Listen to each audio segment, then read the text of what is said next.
So yesterday I was trying to wonder why I chose this preposterous topic. And then I recollected the reason why I chose it, making it a little easier. And the reason was that we were reading Savitri, Book 10, Canto 4, at the end of which we see that death dies. And I remember people sometimes ask questions like, well, death has already died, then why do we die? Well, of course, at one level the question is puerile, because death of death in principle and death of death in practice, there is a big gulf between the two. And what has happened in principle, this victory has to translate in each one of us and collectively for sections of humanity as we move along the path shown to us by Savitri. So, even for a moment, at least to me, and I am sure to many others, there is no doubt that one day this conquest is inevitable because it has been won in principle. It's much like the Mahabharata war, which was already decided when Draupadi's Chirharan took place in the Kuru Sabha. It was already decided that the Kauravas and all those who support them are going to die. But they continued to rule for many years and all kinds of things happened. And then the 18-day Gori war, when Shri Krishna says it's already fixed match. So similarly, when mothers spoke about seeing the freedom of India, almost 32 years before the actual manifestation took place, and still a fractured freedom. It'll take maybe another, who knows, 10 years, 20 years, before the whole thing comes back again in the way she has seen it. So there is always a time gap between the vision of the seer, the declaration of the avatar, and its manifestation in humanity. So it's like the edict has been signed, and then slowly down the line it passes, and as it passes we will notice some changes which are taking place. One of the changes that we actually see today is that at least man has begun to conceive that there is a possibility of immortality.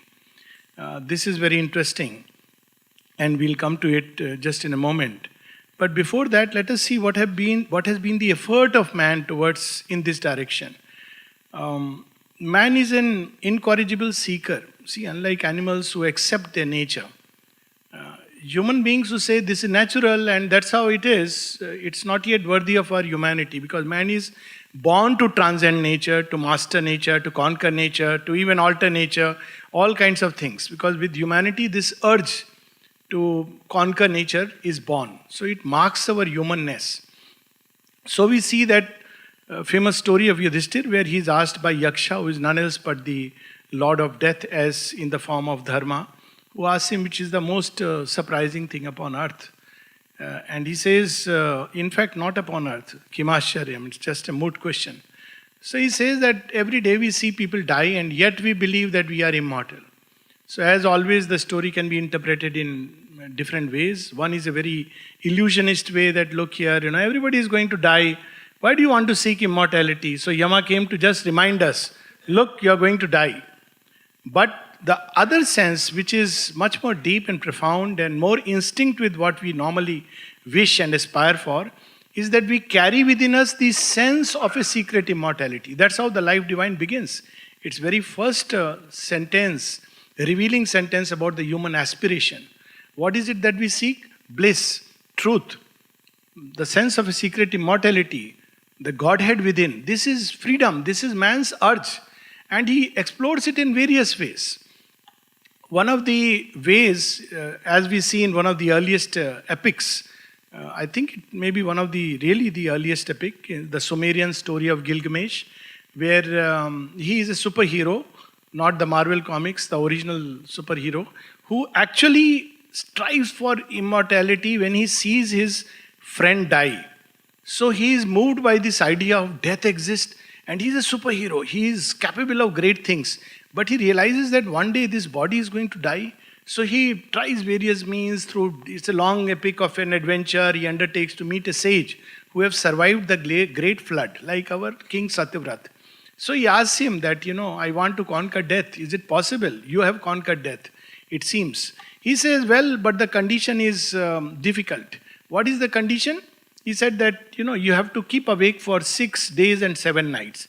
I don't know. Maybe nowadays a lot of people come to me with insomnia. Maybe who knows what's happening. It's naturally man is being led towards whatever it is. It's a very significant thing. Meaning thereby, sleep is a state of unconsciousness. If we conquer unconsciousness, we move towards conquest of death. As long as there is unconsciousness in us, we cannot conquer death. So this is the whole. Even the image of Nataraj dancing on Apsmar, who is the asura of unconsciousness, is that image. So he is Mahakal, Nataraj. He changes time, but he dances. He cannot destroy unconsciousness. It is below his feet. He can paralyze him, contain it, confine him, but he cannot completely destroy. So this Gilgamesh story ends on a slightly positive note. He can't achieve. There are a lot of events which happen. Let me not go into it. But eventually he reaches a place where he sees beautiful, marvelous creations. But he doesn't know who has made it. So it's like a revelation that we can become immortal through our work.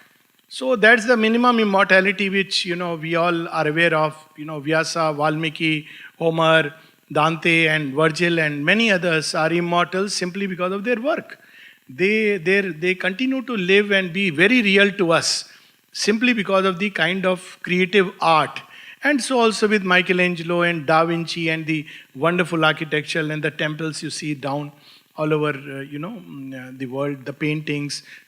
And even less than that, a step closer, we like to be. If we can do nothing of all, then of course, human beings are given one chance to kind of keep something of their alive, and that is through extension in another creature, the child, the teacher through the students. It's not necessary to have a physical progeny, but physical progeny is one way that the genetic pool continues. So this kind of basic sense of immortality is given to us, and of course the teacher in the students, and the master through the disciple continues, his consciousness extends in them and through them and continues to do its working. So that's the whole meaning of the Gotra, that through the lineage of the rishis or the luminous tribes that we continue to carry on that legacy and the work, which sometimes is a burden also, but it's the task given to us. So Gilgamesh story ends with this thought, which we all know, that we can become immortal through something which we can do which will outlast the stride of time. But obviously it's not an easy task. Everybody is not born to be a Vyasa or a Valmiki. So there are other ways also humanity has tried. The second one is the scientific way, and it's epitomized in cancelling all the possibilities through which death comes. So we have the famous story of Hiranyakashipu, where he asks for a boon that neither morning nor night nor this weapon, astra, shastra, man or beast or creature, God knows everything he asks. Neither by malaria, dengue, anything. His list is very big. And Brahma says, okay, conditional immortality I can give you, but it's conditional. Conditional means one day you will die. And sure enough, death comes wearing the mask of a strange creature. So Sri Aurobindo says that even if physical science conquers all the outer means, still death will find its door because there is a purpose in it. Even if and that's very obvious, even if we conquer all the, diseases that we can imagine, including genetic diseases, we still have accidents, we still have poisoning. And even if we conquer accidents and poisoning, surely human beings will end up killing themselves. This is something, that's how humanity is. How do you change? Because unless the consciousness changes, death will find its door. It will knock and make anyone its instrument. But physical science, which is still far from understanding consciousness perspective, is trying. And it is trying various things. I'm sure many are aware of it.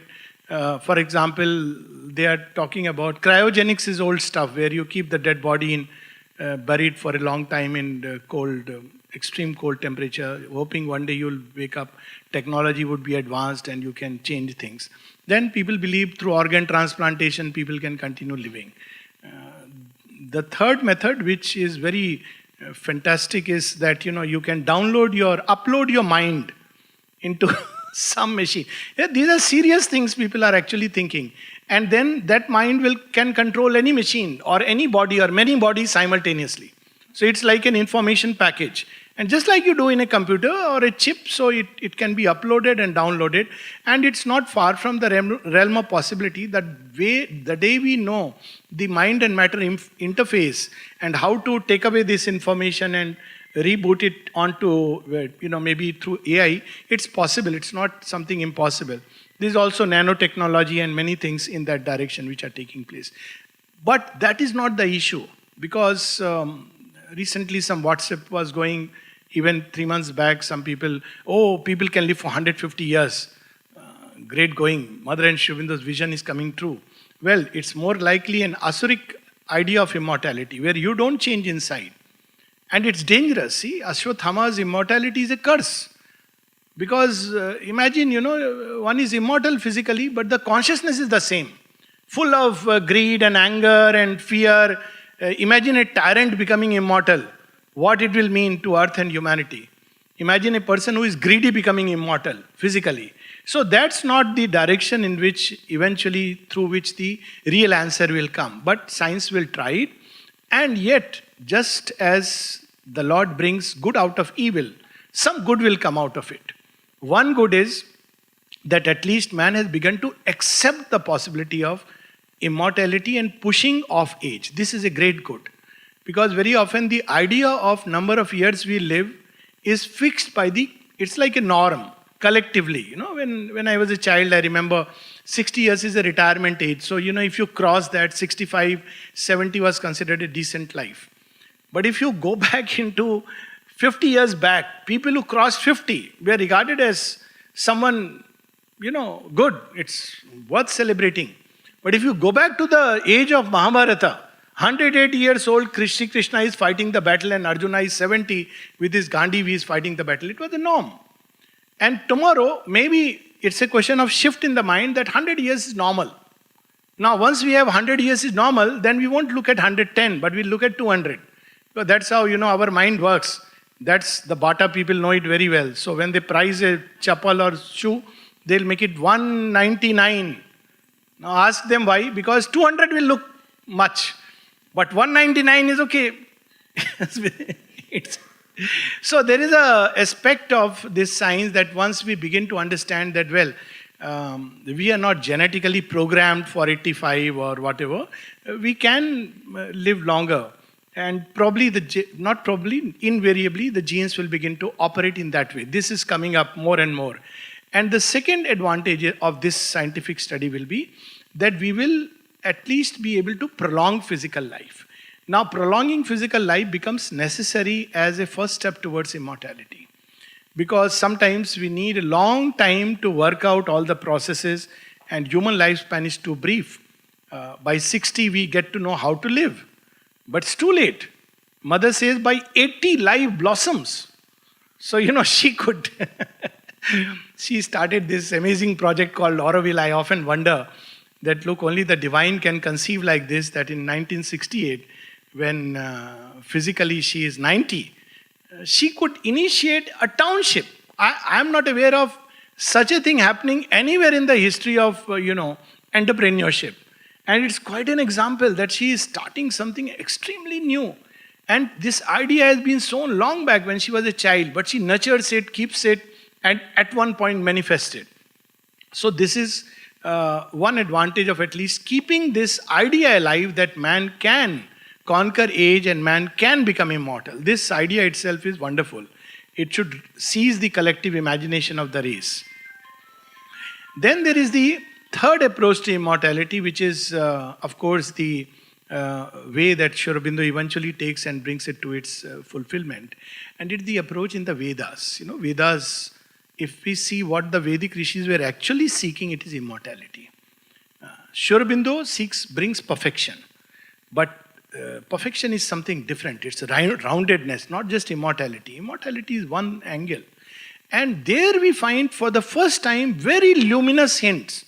Sri Aurobindo speaks at length about it, and these hints are there in a couple of stories. One of the stories which about one of the gods, we don't normally hear about this god. We hear about Agni, we hear about Varuna, Indra, Mitra, and even Aryaman, Soma, of course, but Ribhus. And Ribhus are very interesting gods because they are known as artisans of immortality. They actually build immortality. What is their function and how they are born? The story is very interesting. They are born as they are divine forces, the rays of the sun, which take a human birth. So their father is Sudhanva. It has been wrongly interpreted as Dhanus, so, bow. But Sri Aurobindo clarifies Sudhanva doesn't mean a bow. It means a desert. He is, of course, philology, he is Sanskrit. So they are powers of light which enter into matter, and out of matter they emerge.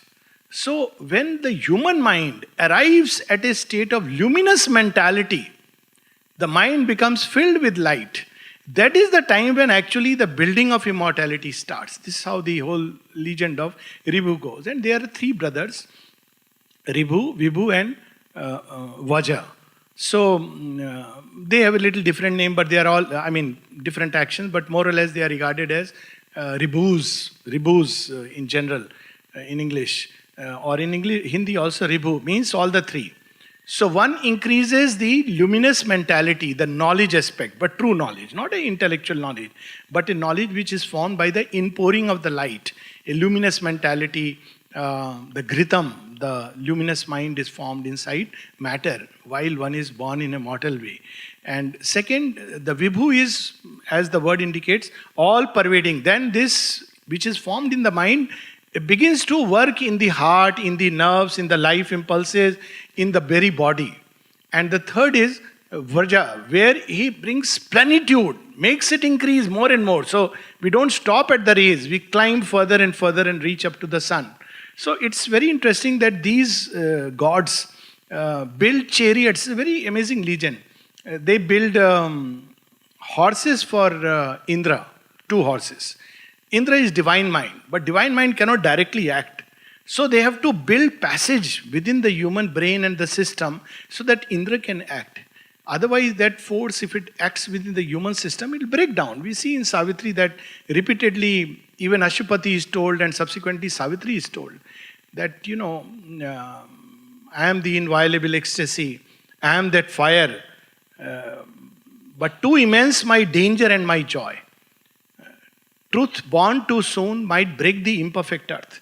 So Ribhus gradually build the horses. So Indra can enter into, through this luminous mentality, thought, speech. All these are works of the Ribhu through which Indra can enter and slowly take hold of the system. Otherwise, instead of becoming immortal, it can be a total breakdown of the whole system. Then for Ashwins now act on the vital energy. They are the gods, physician of the gods. So they work on the nervous and the vitality and the nervous system. So for them, again, he builds chariots. So they have to come. So again, the nervous system is tuned. We all know that when illumination comes in the beginning, people can actually completely lose track and the nerves can get even shattered.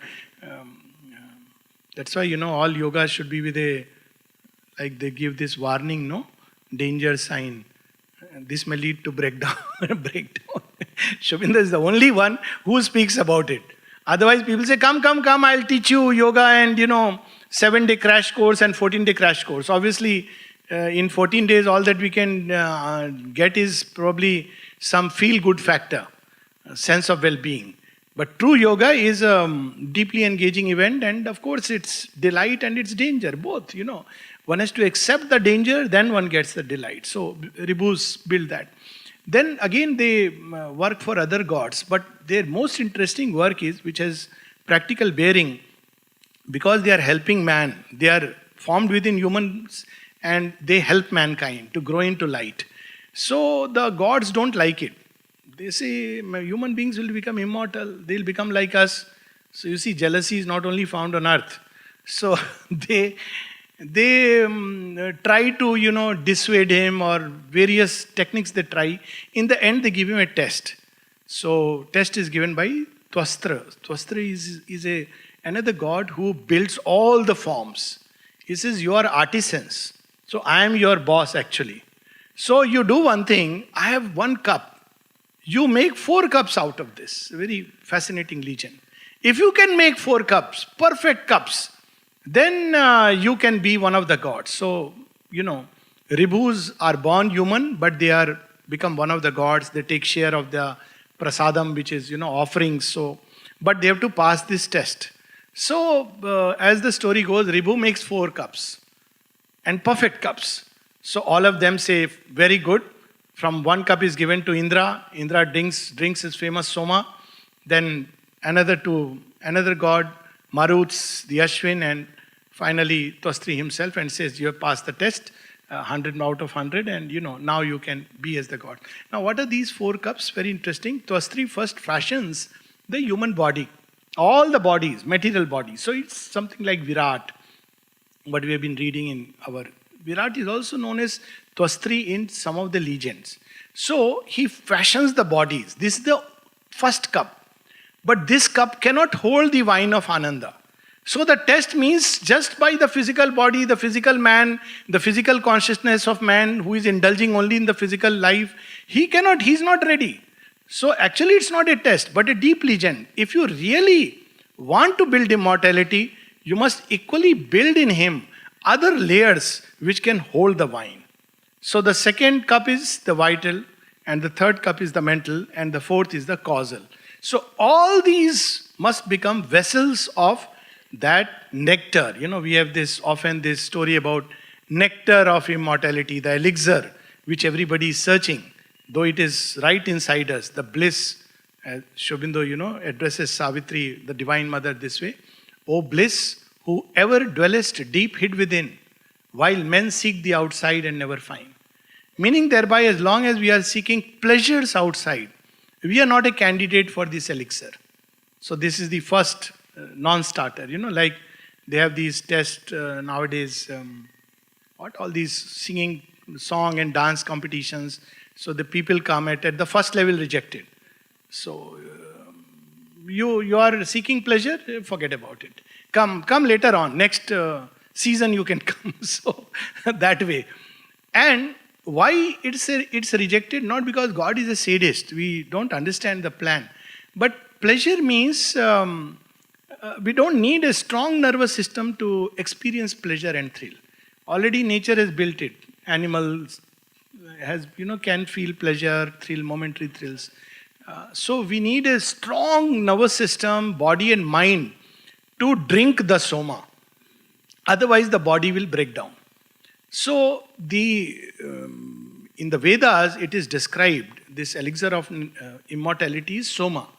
And how to procure soma? It gives a very elaborate process that you take a stone and crush the wine grape. Actually there is a plant called soma. And if you read medicine, psychiatric medicine, they will say, no, it was something like cannabis or some barley plant, and out of it they extracted the juice. But it's a significant image about this force of life which you slowly extract delight out of it. So soma is extracted slowly and then it has to be filtered. All that is described elaborately. Somebody can start a distillery based on that. It has to be distilled, rectified spirit. But here this spirit, actually name is very symbolic, no? Spirit. I remember a little joke in the ashram when our Mani Bain had come. So she was a young girl and she saw on the notice board within few days, spirit is available or something. So she said, what a advanced ashram this is. You can go and apply for spirit and get it. Prosperity, you can get spirit. Of course, that's the other spirit. So sometimes it's very symbolic that you have the name spirit, which is Ananda, and you have the name spirit, which is a degradation. These are poor. Like, Pune, I'm sorry if people take offense, but I have studied in Pune. Pune used to be known as poor man's Bombay. So whenever we go on holiday and people ask me, how is Pune? I would say it's like Bombay. I had never been to Bombay that time. Bombay jaisa hai.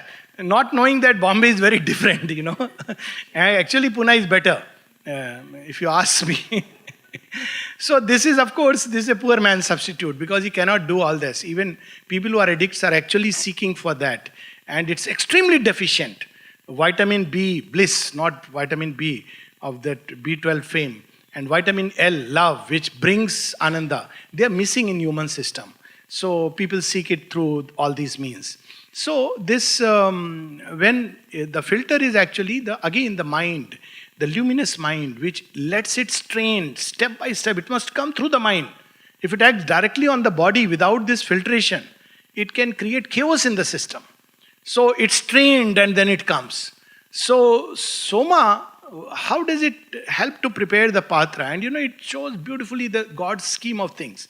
So this vessel is, Soma tells that you have to bake the vessel and make it strong.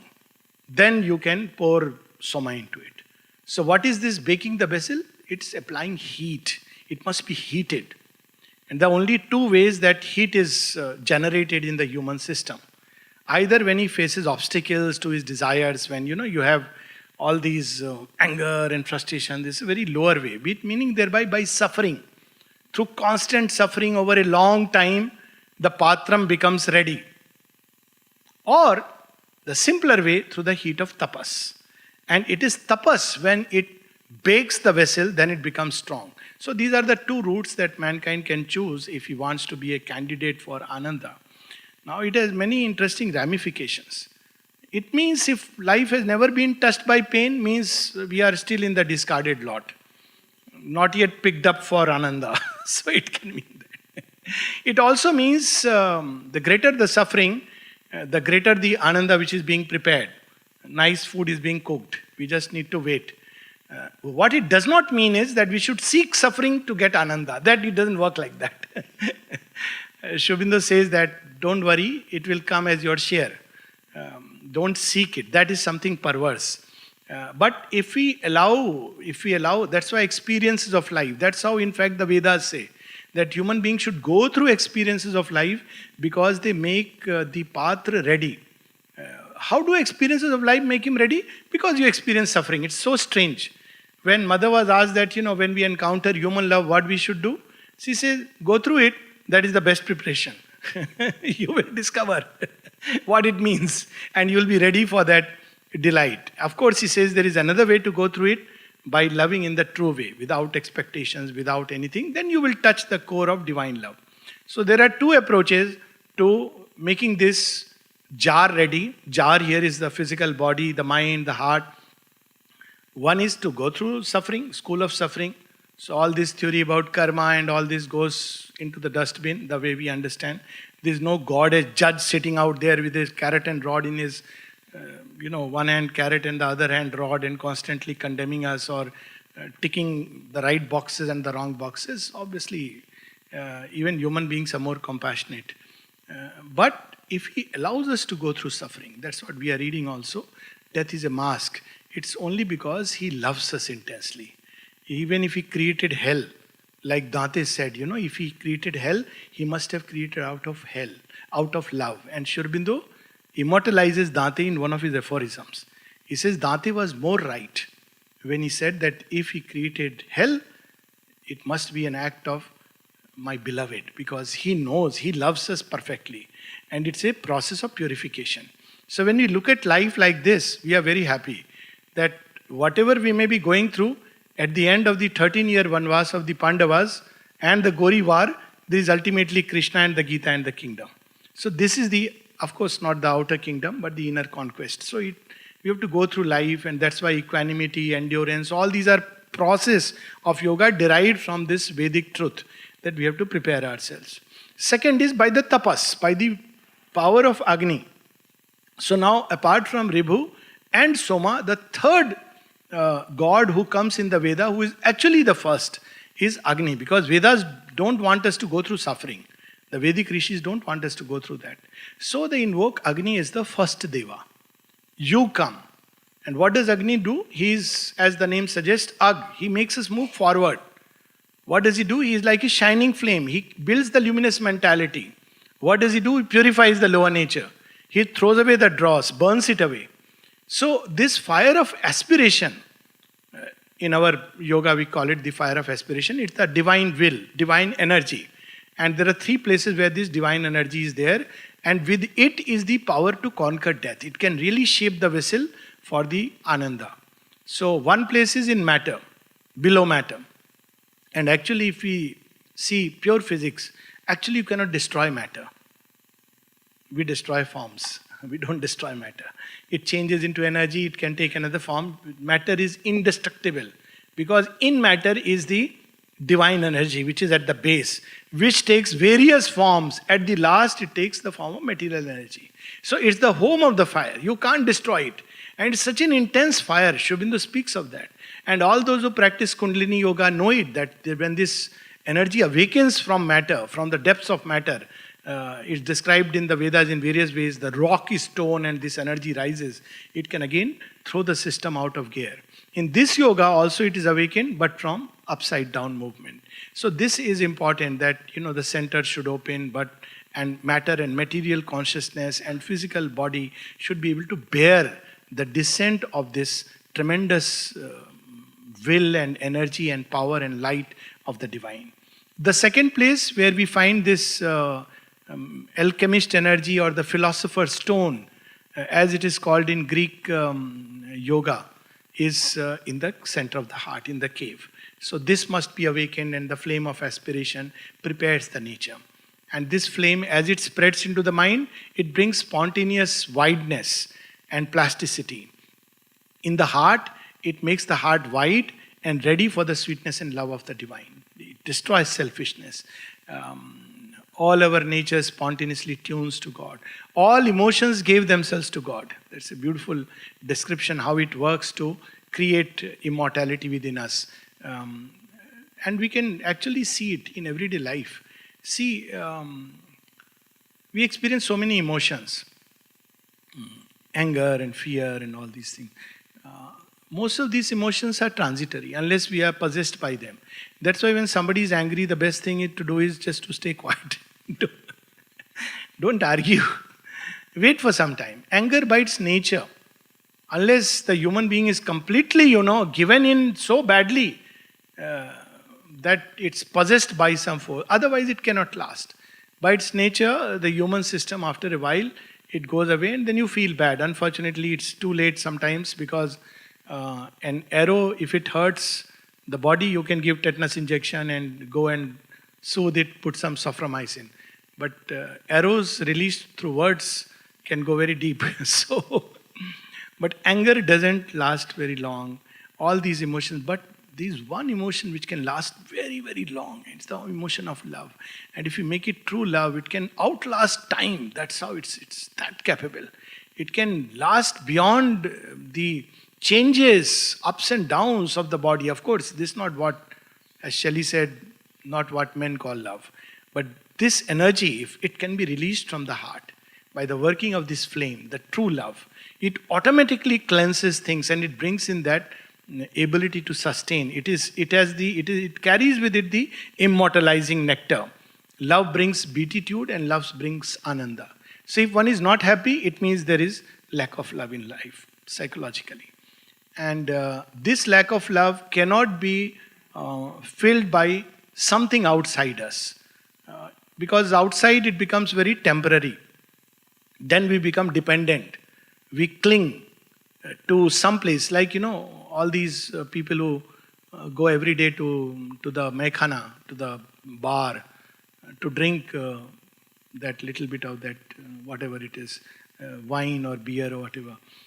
But when you are tuned to the inner, then you don't need it. So in Pondicherry, that's why two things are famous, wine and divine. And the divine doesn't, वो नशा उतरता नहीं है. It continues. So whenever you feel a little dip or low, pick up Savitri, few lines, recharge, drunk. In Delhi, we had a group of people. Anandji is there, I think I somewhere saw him. Myself, Dr. Anand, and three, four others. We used to go and read Life Divine and Savitri and different days, different things, and whoever's hand it was, especially Anandji, he would not pass on to the other. And we were waiting eagerly when he will pass on, his turn is over. We all want to share from that, wine of ecstasy. So people used to ask me, where do you disappear every evening? Air Force, doctor. I said, I go to have my own drink. He said, but in Air Force we get very nice wine, all good quality, cheaper. I say, yeah, but the one which I am addicted to, you don't get it here. And beside I have friends. So we drink together. So it's, but so true. The moment this love is born here, you don't need anything outside. Because love awakening in the heart brings beatitude and brings the wine of Ananda, which is the immortalizing nectar. You see, that's why when people love, they forget to die. And they don't want to die. This is the beauty, no? Because you are in love. Even at a human level, this is so true even of human love. Leave aside that love, which one is in ecstasy, then life and death has no meaning, like that famous Thaiya Thaiya, Bole Shah sings that Teri talwar ke niche mein nachiyan karke thaiya thaiya. I dance below your sword, even though you are cutting every piece of my body and every drop of my blood is singing ecstasy and glory, because you enter into a immortal state of immortality. Love brings that automatically because it widens. And then, of course, the third is the superconscient, where home of truth, where we have the supramental realm. So these are the three places where we find this Agni, which can transmute this vessel and prepare it for the holding of the immortalizing nectar of Ananda. Now, here comes a very interesting catch. In Savitri, we'll see two lines, two words used: immortality and deathless. Now, it sounds the same, but there is a difference. Immortality is a state of consciousness. The Vedic rishis entered in that state. What is immortality? It says it's like gods are immortal. Supramental truth, by its nature, it is immortal. The psychic being is immortal. When we discover and become one with these things, or beings, or powers, then we share in that immortality. So that's why we also have in our scriptures something called as conditional immortality. There is conditional immortality in a certain state of consciousness or in a certain domain of being. Like Bali is immortal in the underworlds. Only once a year he is allowed to come. So he comes to survey his kingdom and we celebrate Onam that time. He comes once a year. Hanuman is immortal. Why? Because that part in him which was a bhakta of the Lord, that is immortal. So wherever there is Ram Katha, it is said Hanuman comes there. Because Hanuman has a conditional immortality. He can manifest wherever there is bhakti because of his tremendous bhakti for the Lord. He carries that stamp of immortality. Sugriv as the servant of the Lord. Narada again as the divine messenger, because he has been a messenger of the divine. So probably Narada is a demigod. He is born, there are two stories about him. One is that he never knew human birth. Second is he had a human birth and he grew into a demigod. Now, he is immortal, one of the immortals. Why? Because he is a divine messenger. Constantly, because he has been messaging. He is the hub through which you have the SMS. Any SMS to divine seems to go through Narada. So now Narada, because constantly he is to and fro, back and forth. It's wonderful to be a divine messenger. Nalini used to carry the very sweet little story. When Sri Aurobindo would send Savitri, the first few lines, he would send to Amal Kiran. And it would be enclosed nicely in an envelope. He didn't want anybody to read it possibly. And Nalini used to carry divine postman everywhere. So he would go to Amalda, and when he would give, Amalda says, he would wait for a while, quizzically looking at me, as if waiting that maybe I'll open and tell him. What is so special which is coming, He used to ask Sri Aurobindo that, please send me an example of overhead poetry, and Sri Aurobindo would delay. One day suddenly he sends some lines, the very first lines of Savitri. That's how Savitri was disclosed before the world. It was the hour before the gods awake. So, it's marvelous. He said, here are some lines of overhead poetry, if you like. Then, of course, those marvelous lines in the issue where he describes the Divine Mother, Book 1, Canto 2. It's a marvelous, amazing lines. So, that is how he, would create the messenger, the divine messenger. So this is a conditional immortality, which is a part of the being which shares some touch of the soul or some touch of the light, and that becomes immortal. It's quite likely that someone like Swami Vivekananda in the mental world is immortal. That's how he continues to help people.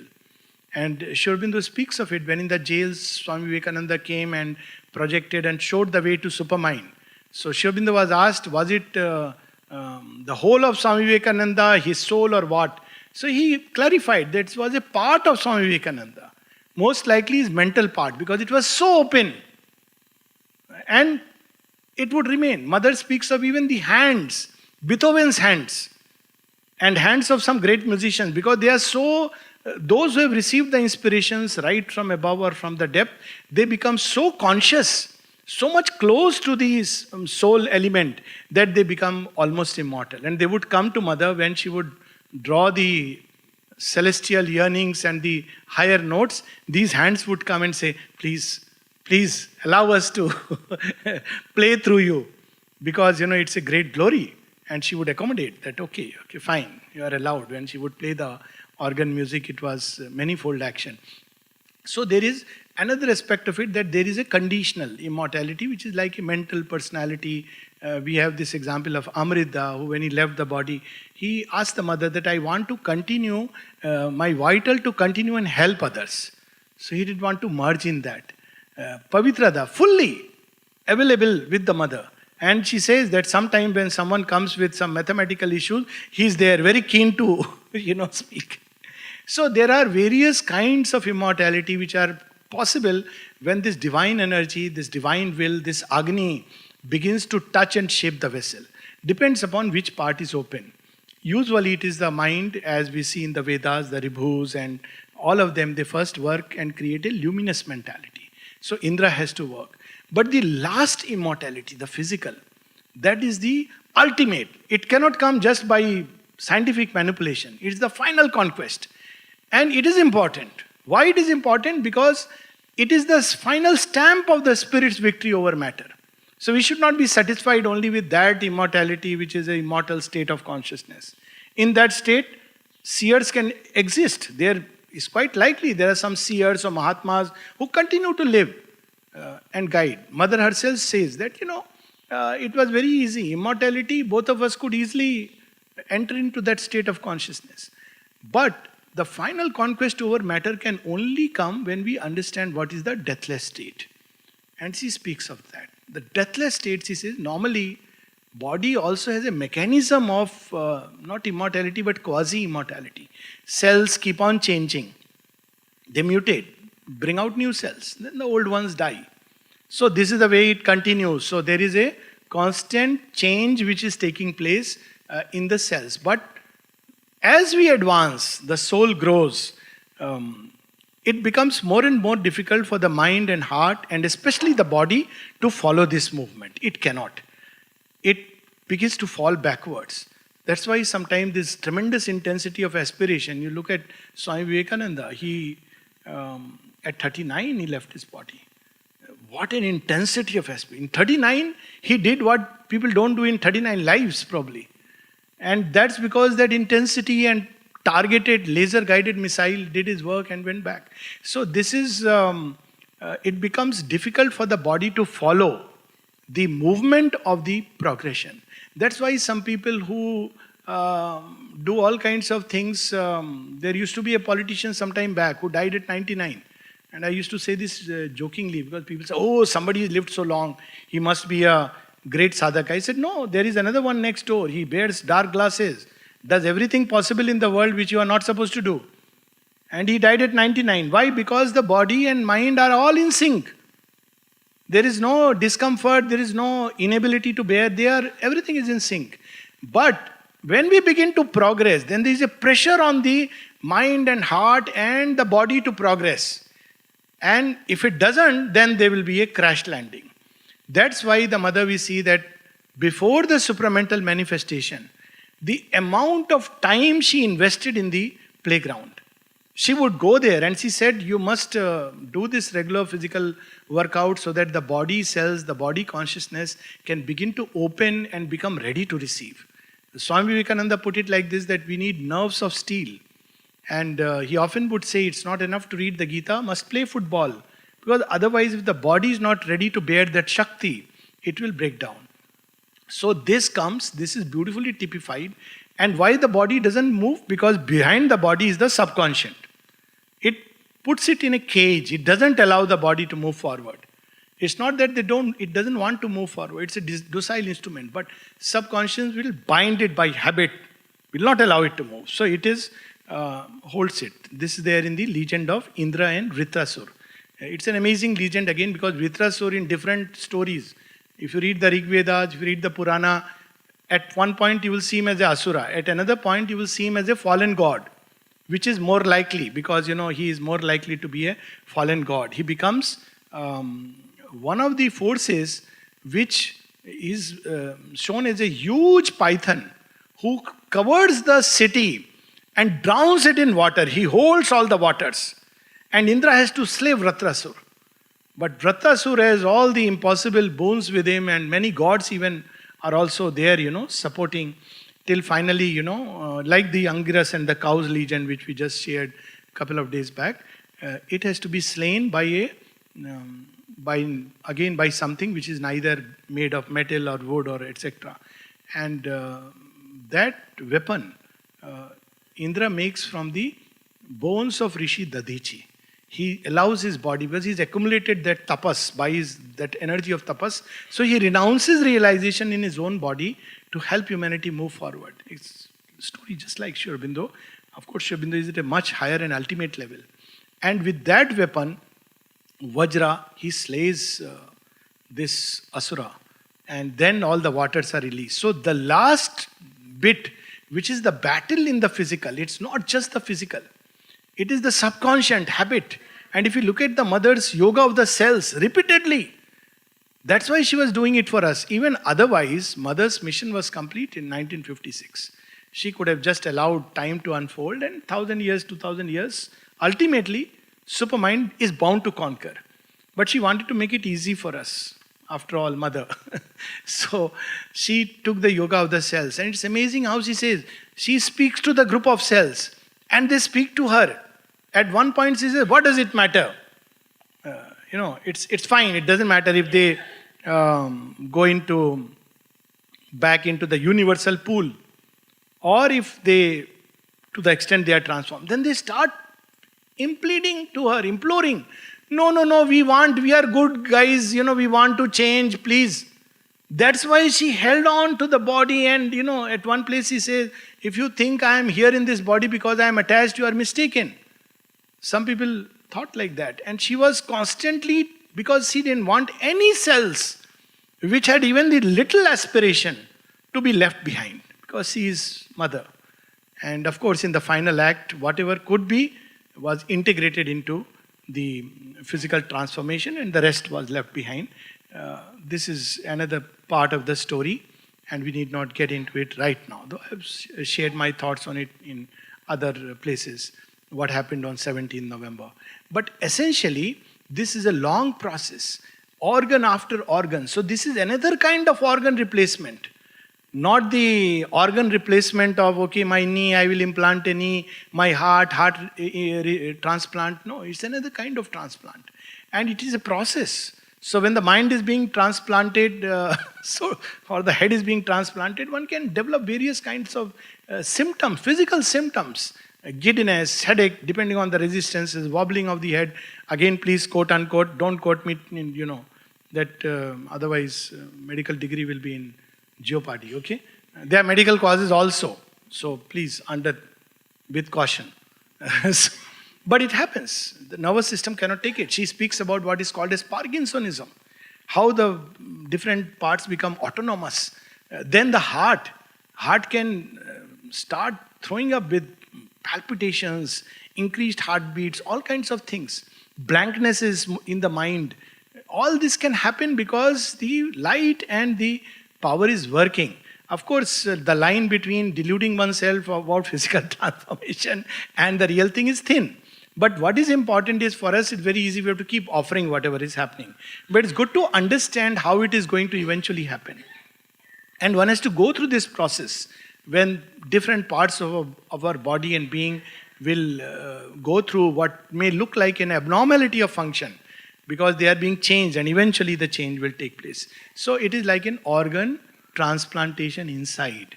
Yeah, and I use the word because people say, oh, human beings will discover immortality by organ transplantation. So, or by artificial intelligence. So, artificial intelligence, I say, not by artificial intelligence, but by divine intelligence. With artificial intelligence, they are more likely to destroy each other. But with I mean, nothing wrong with artificial intelligence. Everything can be integrated into the new life. But transformation and the conquest over death will not come through that. That will come through divine intelligence, and as it acts through the different layers, it will change the way we think, the way we feel, the way we experience life, and eventually the physical transmutation.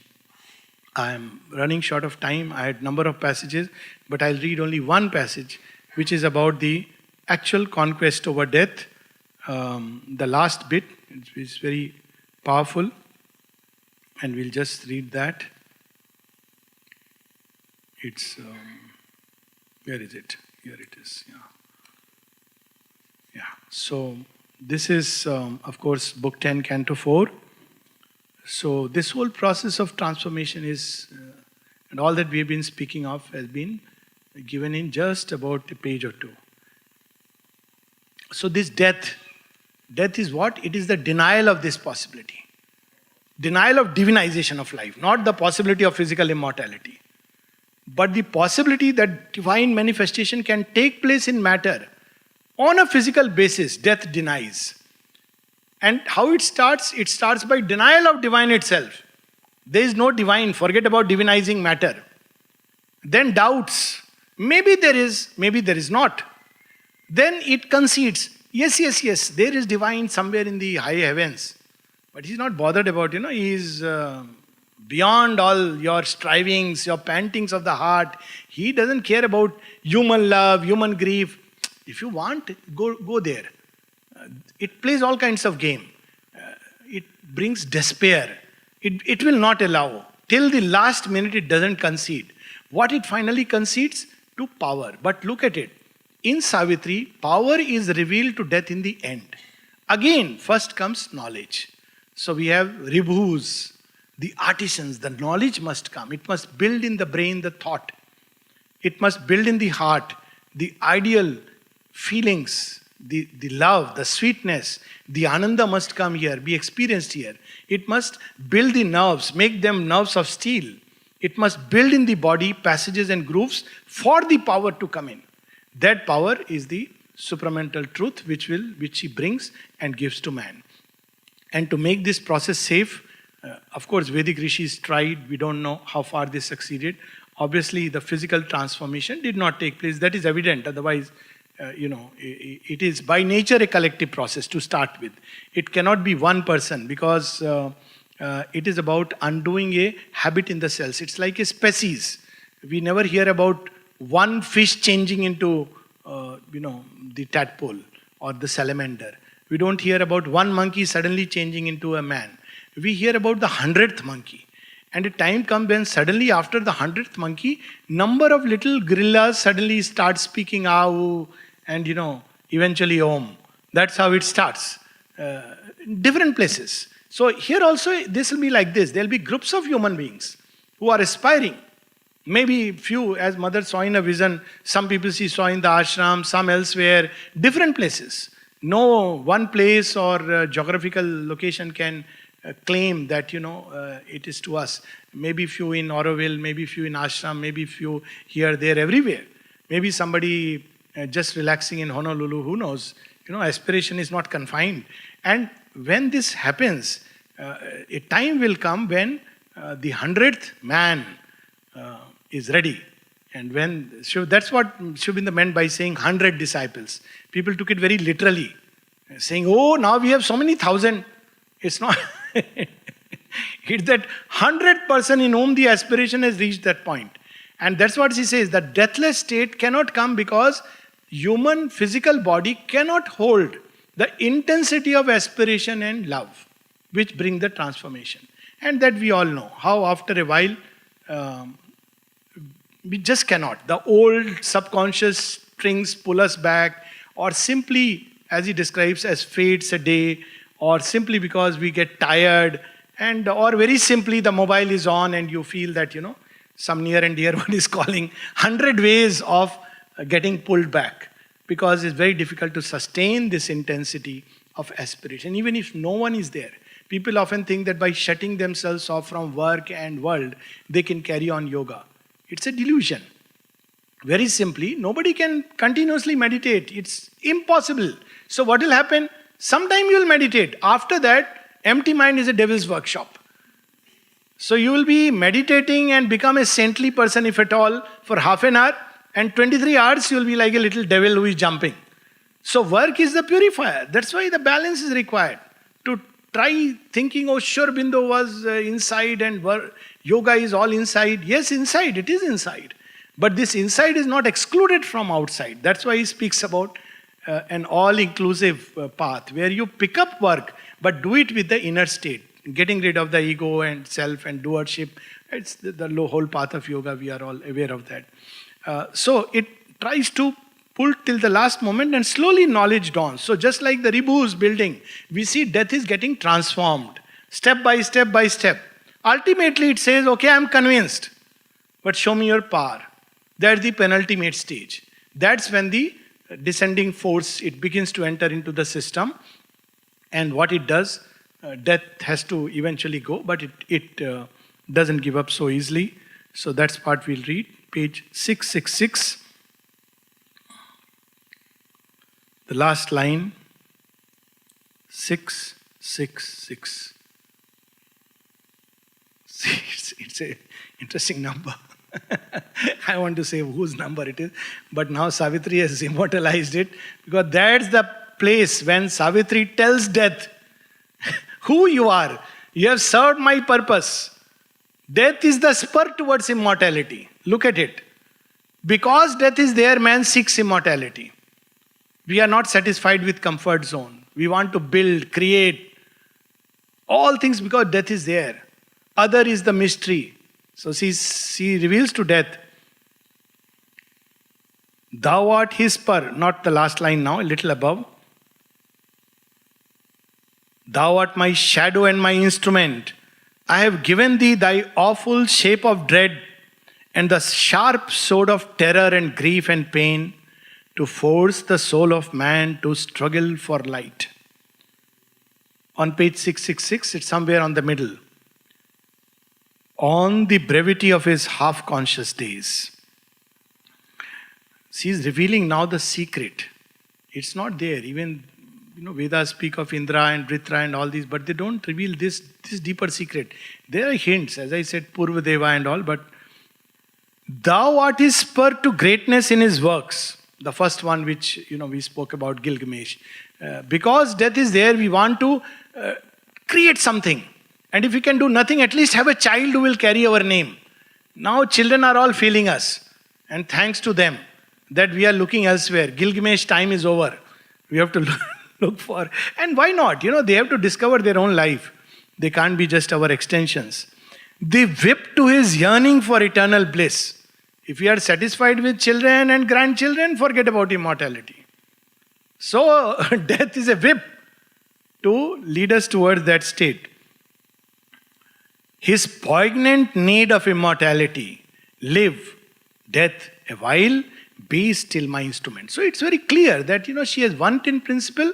There are more and more souls who will be released, but for the moment it has also to do its job. He's doing a good job, She is giving him some marks for that.